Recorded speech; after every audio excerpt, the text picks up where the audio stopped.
Hello there. Um,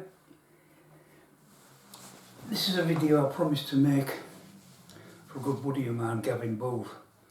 Probably lots of you follow him. And also following a video by another good YouTuber I follow called Rolf Astley. And it's about what's going on in Ukraine. Now I certainly on my channel do not normally cover politics, religion or current affairs. I keep well away from all that because we all have different views in politics, religion and probably what's happening in current affairs as well, so just best not to mention it. But sometimes something happens where you do have to say something. And what's currently happening in Ukraine is just appalling. An independent country that has been invaded, not a military operation, it's been invaded by a much larger neighbour that simply wants to take it back into the fold and create a buffer zone basically for Mother Russia. Now the young men and women in the Russian forces, it's not their fault. They're doing as they're told. From what I've seen and read, most of them thought they were on a training exercise. They had no idea where they were going. And when they were told, some of them, where they were going, they would be told they would be greeted with people throwing flowers at them. Bit of a shock to the system when they found out they were being shot at and the only thing being thrown at them was Molotov cocktails. It's not their fault. Neither is it the fault of the Russian people. They're fed by the state-controlled propagandist media. And what free media there was in Russia is being systematically closed down. The people responsible for this is a small group of people who operate from the Kremlin.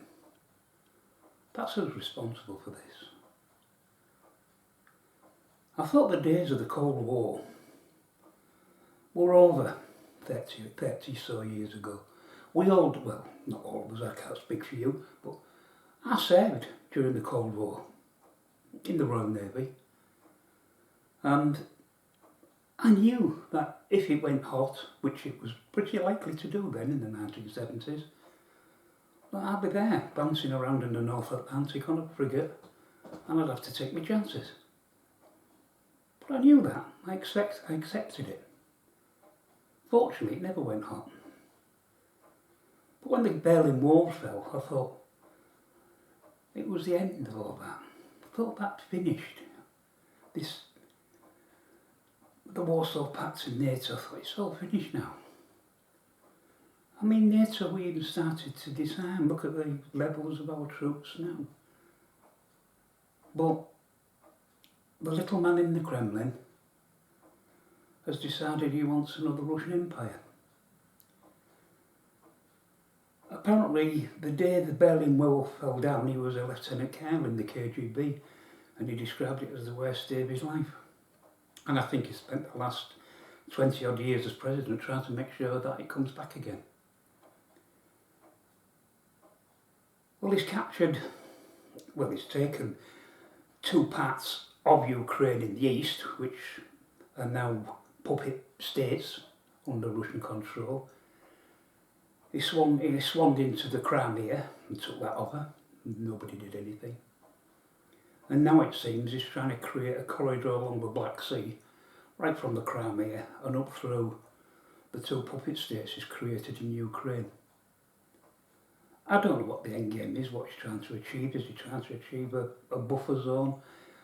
Does he want to go to an eastern Ukraine and a western Ukraine? Are we recreating East and West Germany again, that nightmare? He may be able to control a small area of Ukraine, but Ukraine's a huge country. 45 million people. 80 to 85% of them class themselves as Ukrainian, not Russian. They're independent. They're not going to stand for that. If he thinks he can take over the whole of the Ukraine, and I don't know what's in his mind, but it's just not going to work. Russia doesn't have the size of the army that it used to have either. And the cost of trying to fight a goodness knows how long a guerrilla war would last like that. It was just crazy. And the man who's leading this, the man who's ordered these attacks, killing hundreds, probably by now thousands of people, men, women and children, including his own young men and women in the armed forces, causing untold destruction. He's a guy who sits in his office behind a big long medieval style table, and anybody who speaks to him is at one end while he's at the other. And why?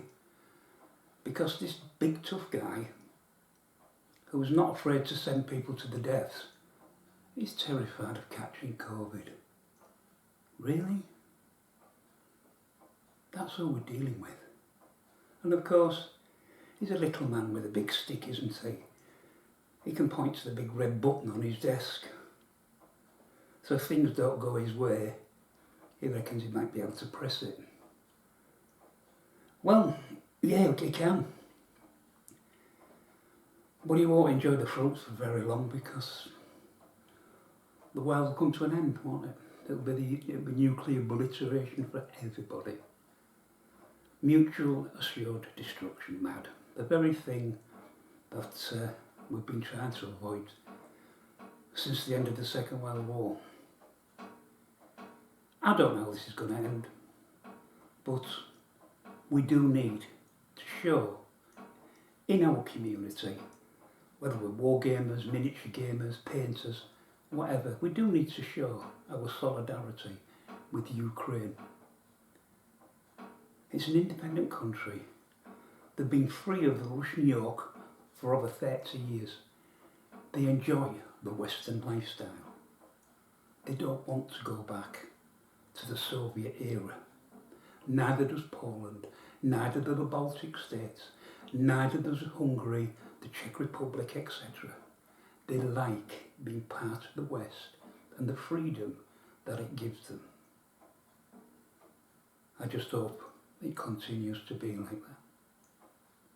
Thanks for watching, and I'll try and be a bit more cheerful on the next video. Bye for now.